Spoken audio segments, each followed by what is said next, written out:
Bienvenue à tous. Aujourd'hui, nous allons aborder un point qui, chez Hegel, renverse l'idée commune que nous avons de la pensée, la contradiction. Dans la logique classique héritée d'Aristote, la contradiction est un défaut, une erreur à éviter. Une proposition et son contraire ne peuvent être vrais en même temps. Mais pour Hegel, c'est tout l'inverse.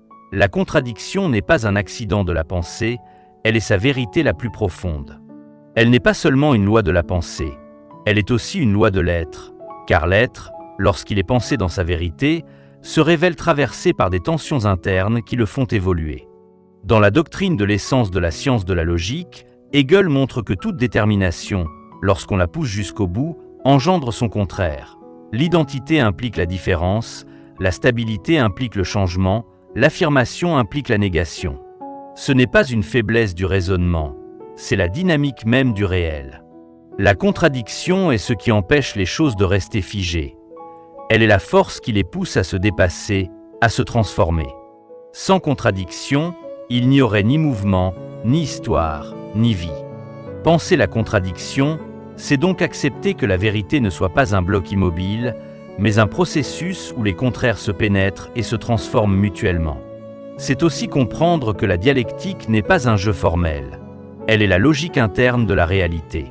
En réhabilitant la contradiction, Hegel nous invite à voir dans ce que nous appelons souvent problème ou conflit, non pas un obstacle, mais le moteur même du développement. Ce que la pensée ordinaire fuit comme une impasse, la pensée dialectique l'accueille comme une source de vie. Dans la science de la logique, Hegel déploie la pensée en trois grandes sphères: l'être, l'essence et le concept. L'être est le point de départ immédiat, la pure présence sans médiation. L'essence est le moment de la réflexion, où la pensée se retire de l'immédiat pour en chercher le fondement. Le concept, enfin, est le retour de la pensée à elle-même, enrichie par ce qu'elle a traversé. Ce troisième moment n'est pas une simple étape supplémentaire. Il est l'aboutissement et la vérité des deux précédents. Dans le concept, l'immédiateté de l'être et la médiation de l'essence se réconcilient. La pensée ne se contente plus de constater ou d'analyser, elle devient créatrice, capable de produire ses propres déterminations. Hegel insiste, le concept n'est pas une abstraction vide, il est la forme vivante de la pensée, son autodétermination. Il ne dépend plus d'un contenu extérieur, il se donne lui-même ses lois et ses développements. C'est pourquoi il est à la fois libre et nécessaire. Libre parce qu'il n'est pas imposé de l'extérieur. Nécessaire parce que son mouvement interne obéit à une logique immanente. Le concept est aussi bien subjectif qu'objectif. Subjectif, car il est l'activité de la pensée. Objectif, car il exprime la structure même du réel. Pour Hegel, comprendre le concept, c'est comprendre que la réalité est rationnelle dans sa forme la plus profonde et que la pensée n'est pas un simple miroir passif, mais une puissance qui engendre et organise le monde. Ainsi, dans l'architecture de la logique, le concept marque le passage d'une logique de l'être et de l'essence à une logique de l'idée, où pensée et réalité se rejoignent pleinement. C'est à partir de ce sommet que Hegel développera la logique de l'idée, cœur battant de son système. Pour Hegel, le concept, Begriff, n'est pas une forme figée, mais une totalité vivante qui se déploie selon une articulation interne précise. L'universalité, la particularité et la singularité. L'universalité est le moment où le concept se pose comme général, comme ce qui vaut pour tous les cas, indépendamment des circonstances concrètes. C'est la forme pure, encore vide de contenu, mais qui contient en puissance toutes ses déterminations. Cette universalité ne reste pas abstraite. Elle se détermine en particularité, c'est-à-dire en une forme qui introduit des différences internes, des déterminations spécifiques qui donnent au concept un contenu concret. La particularité n'est pas une simple limitation. Elle est la manière dont l'universel se rend effectif en se différenciant. Enfin, la singularité est le moment où l'universel et le particulier se réunissent dans une unité vivante. C'est le concept réalisé dans une existence concrète, un individu ou une réalité déterminée qui exprime en elle-même la totalité de la structure conceptuelle. Ces trois moments ne sont pas des étapes séparées que l'on pourrait isoler.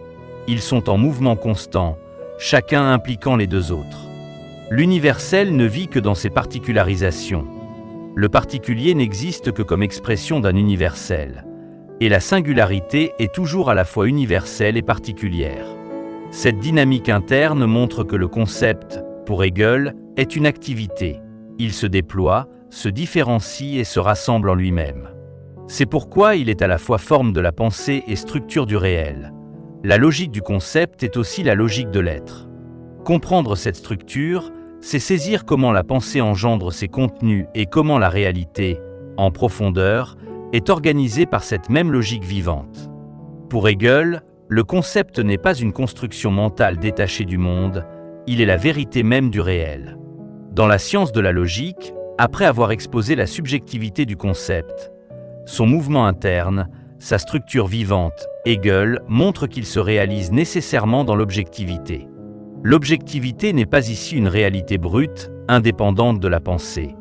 Elle est le moment où le concept se déploie hors de lui-même, se donne une existence extérieure, et se confronte à ce qui semble autre que lui.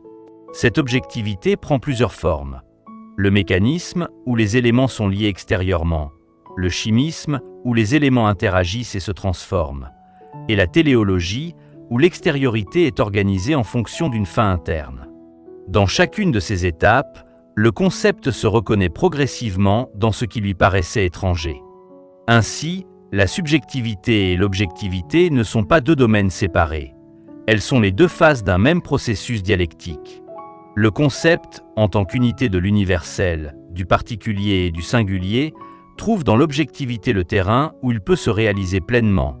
Et l'objectivité, loin d'être un simple donné, révèle qu'elle est structurée par la logique du concept. C'est pourquoi Hegel affirme que la réalité est rationnelle, non pas parce qu'elle correspond à nos idées préconçues, mais parce que sa structure intime est celle du concept lui-même. Comprendre cela, c'est dépasser l'opposition entre pensée et être. La pensée n'est pas un miroir passif, elle est la forme vivante qui organise et anime le réel. Et le réel n'est pas une masse inerte, il est le concept en acte. Cette unité profonde prépare le dernier moment de la doctrine du concept, l'idée où subjectivité et objectivité se fondent dans une totalité vivante et consciente d'elle-même. Chez Hegel, le concept, Begriff, est indissociable de l'idée de liberté, car il incarne la pensée qui se détermine elle-même. Comprendre le concept, c'est comprendre que la liberté véritable n'est pas l'absence de contraintes, mais la capacité d'agir selon des lois que l'on reconnaît comme étant les siennes. Dans les principes de la philosophie du droit, Hegel montre que la volonté libre n'est pas un caprice individuel. Elle est un processus par lequel l'esprit se donne sa propre forme, en accord avec la rationalité. Cette liberté est donc intrinsèquement liée à l'autodétermination. Le concept, en tant qu'unité vivante de l'universel, du particulier et du singulier, exprime cette capacité de se poser, de se différencier et de se réunir en soi. La liberté n'est pas ici un état statique, mais un mouvement dialectique. Elle naît de la reconnaissance de soi dans l'autre et de l'intégration des déterminations extérieures dans un cadre que l'on s'approprie. Ainsi, la liberté est toujours à la fois individuelle et sociale. Elle suppose un contexte éthique, des institutions, des normes qui ne sont pas vécues comme des contraintes étrangères, mais comme l'expression de notre propre rationalité. Le concept est la forme logique de cette liberté. Il est la pensée qui ne reçoit pas ses déterminations de l'extérieur, mais qui les produit à partir de sa propre nature. C'est pourquoi, pour Hegel, la liberté n'est pas un simple droit formel. Elle est la réalisation concrète de notre essence rationnelle. Dans cette perspective, comprendre le concept, c'est comprendre que la liberté n'est pas donnée une fois pour toutes. Elle se conquiert et se réalise dans l'histoire, dans nos actions et dans la manière dont nous faisons coïncider notre volonté avec la nécessité rationnelle. Le concept, chez Hegel, n'est pas seulement une construction logique du XIXe siècle. Il demeure une clé pour penser notre époque. Hegel définissait déjà la philosophie comme « son temps saisi en pensée ». Or, cette formule garde toute sa force aujourd'hui. Le Begriff nous apprend que la pensée n'est pas un simple reflet du monde, mais une activité qui en saisit la structure et qui, ce faisant, participe à sa transformation. Dans un contexte où tout semble fragmenté, savoir spécialisé, débats publics éclatés, crises multiples, la logique du concept rappelle que la vérité ne se trouve pas dans des éléments isolés, mais dans leur unité vivante. L'universalité, la particularité et la singularité ne sont pas des catégories abstraites. Elles peuvent éclairer la manière dont une idée générale se décline en politique concrète, dont une vision collective se réalise dans des actions singulières, ou encore comment une innovation scientifique passe du laboratoire à la vie quotidienne. Cette capacité à relier les niveaux, à articuler le général et le particulier, est plus que jamais nécessaire pour éviter les oppositions stériles et penser des solutions cohérentes. De plus, le concept hegelien nous invite à voir la liberté non comme un choix arbitraire, mais comme l'autodétermination rationnelle. Un principe qui peut inspirer aussi bien l'éthique personnelle que l'organisation sociale. Dans un monde saturé d'informations et de discours contradictoires, revenir au begriffe, c'est retrouver une boussole. Comprendre que penser, c'est relier, structurer, donner sens, et que cette activité est inséparable du réel qu'elle éclaire. Ainsi, l'actualité du concept ne réside pas seulement dans les bibliothèques. Elle se joue dans notre manière de comprendre et d'agir, chaque fois que nous cherchons à dépasser la simple réaction pour atteindre une vision qui unifie et transforme. Si ce voyage au cœur du begriffe hegelien a nourri votre réflexion, ne laissez pas cette énergie se dissiper. Abonnez-vous à Philodoxa pour continuer à explorer, semaine après semaine, les idées qui transforment notre manière de penser et d'agir. Ici, nous ne nous contentons pas de commenter la philosophie.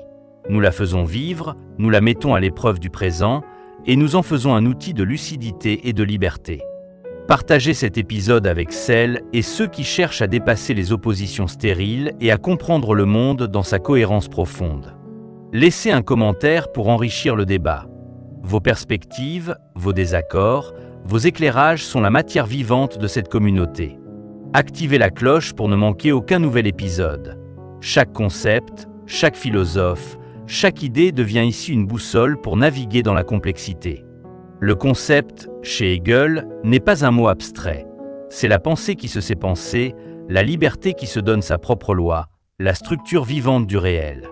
En le comprenant, nous apprenons à relier, à structurer, à donner sens, et à agir avec une conscience plus claire de ce que nous faisons et pourquoi nous le faisons. Alors, ne restez pas spectateurs, devenez acteurs de cette pensée en mouvement.